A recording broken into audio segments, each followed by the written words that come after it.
অন্তর্বর্তীকালীন সরকারের ক্ষমতা বা কম্পিটেন্স নিয়েও নানা ধরনের প্রশ্ন উঠছে।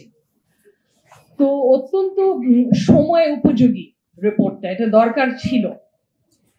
আরেকটা জিনিস বলবো, যেটা অনেকের আলাপ থেকে বের হয়ে আসছিল, যে এই রিপোর্টটা কিন্তু মানবাধিকার লঙ্ঘনের একটা চিত্র তুলে ধরেছে, এবং শুধু চিত্রই নয়, সুনির্দিষ্টভাবে বলেছে যে কারা সম্পৃক্ত ছিলেন, যেটা হয়তো বাংলাদেশের মানুষের কাছে অলরেডি স্পষ্ট ছিল, কিন্তু আন্তর্জাতিকভাবে এই রিপোর্টটার গ্রহণযোগ্যতা অনেক বেশি। তো সুনির্দিষ্টভাবে পতিত আওয়ামী লীগ সরকারের কথা বলেছেন, শীর্ষস্থানীয় নেতাদের কথা বলেছেন, যে ক্রিমিনাল মামলা বা ফৌজদারি মামলা দায়ের করতে হলে আরো ফার্দার ক্রিমিনাল ইনভেস্টিগেশন প্রয়োজন। কারণ হচ্ছে এই এরকম একটা প্রতিবেদন বা ফ্যাক্ট ফাইন্ডিং মিশন কিন্তু একই না যেটা একটা ফৌজদারি মামলার স্ট্যান্ডার্ড অফ প্রুফ। ফৌজদারি মামলার স্ট্যান্ডার্ড অফ প্রুফটা হচ্ছে বিয়ন্ড অল রিজনেবল ডাউট, তার অর্থ হচ্ছে very high standard of proof. Whereas এ ধরনের একটা ফ্যাক্ট ফাইন্ডিং মিশনে স্ট্যান্ডার্ড অফ প্রুফটা হচ্ছে রিজনেবল গ্রাউন্ডস, যে শব্দটা ওনারা ব্যবহার করেছেন ওনাদের প্রতিবেদনে, যে রিজনেবল গ্রাউন্ডস এর ভিত্তিতে সম্পৃক্ততা পাওয়া গেছে এ ধরনের মানবাধিকার লঙ্ঘনে।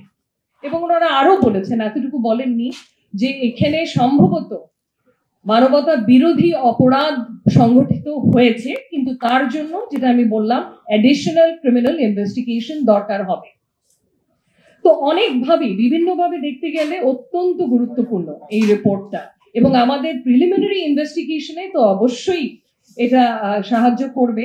লিমিটেড ছিল সেগুলোও কিন্তু এক্সপ্যান্ড করা হয়েছে, যেরকম গুম আগে ছিল না এই সংজ্ঞার স্কোপের মধ্যে, সেখানে ঢোকানো হয়েছে। এরকম আরো বেশ কিছু পরিবর্তন আনা হয়েছে এভিডেন্স অ্যাডমিশনের ক্ষেত্রেও, যেটা আইনটাকে আরো আন্তর্জাতিক মানদণ্ডের সাথে সামঞ্জস্যপূর্ণ করছে। আইনটা সংশোধন করলো অ্যাটলিস্ট একটা স্থগিতাদেশ দিয়ে রাখা, যেটাকে মরেটোরিয়াম বলি আমরা ইংরেজিতে, ডেথ পেনাল্টির উপরে। কারণ তাতে আমাদেরই লাভ হতো, সেটা হতো যে আমাদের বিচারিক প্রক্রিয়ায় আমরা সহায়তা পেতাম জাতিসংঘের বা ইউরোপিয়ান ইউনিয়নের দেশগুলোর, এবং এই সহায়তাটা কিন্তু আমাদের প্রয়োজন। সহায়তাটা আমাদের প্রয়োজন অনেকগুলো কারণে। প্রথমত হচ্ছে যে আমাদের এই বিচার প্রক্রিয়াটা যাতে প্রশ্নবিদ্ধ না হয়, যেমন আওয়ামী লীগ আমলে আন্তর্জাতিক অপরাধ ট্রাইব্যুনালের পুরো বিচার প্রক্রিয়াটাই পুরোপুরি প্রশ্নবিদ্ধ ছিল। সো প্রশ্নবিদ্ধ যাতে না হয় সেটার জন্য আমাদের সহায়তা দরকার। আমাদের ইনভেস্টিগেশনের জন্য এভিডেন্স দরকার, এবং এভিডেন্স শেয়ারিং ওনারা কিন্তু ক্যাটেগরিক্যালি বারবার বলেছেন, যেটা রেকমেন্ডেশনও এসেছে এই প্রতিবেদনে, যে আমরা এভিডেন্স শেয়ারিংও করব না যদি এই বিচার প্রক্রিয়া মৃত্যুদণ্ডে পরিণতি হতে পারে, মৃত্যুদণ্ড দিতে পারে কাউকে, এবং সেটা দিতে পারবে। এদিকে কিন্তু আমি আমাদের অন্তর্বর্তীকালীন সরকারের থেকেও কোনো ধরনের ডিসকাশন শুনিনি, কোনো পাবলিক ডিসকাশনই হয়নি এই ব্যাপারে যে আমরা যে সহায়তাটা পাবো না।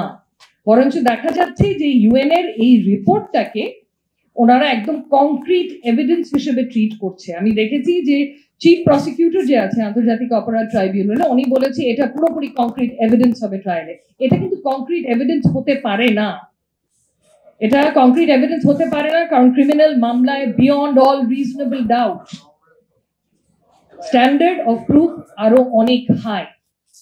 তো এখানে কিছু সমস্যা রয়ে গেছে, যে যেটার জন্য আমাদের এই বাংলাদেশের বিচার প্রক্রিয়া হয়তো ঠিক মতো হবে না, হয়তো প্রশ্নবিদ্ধ হতে পারে।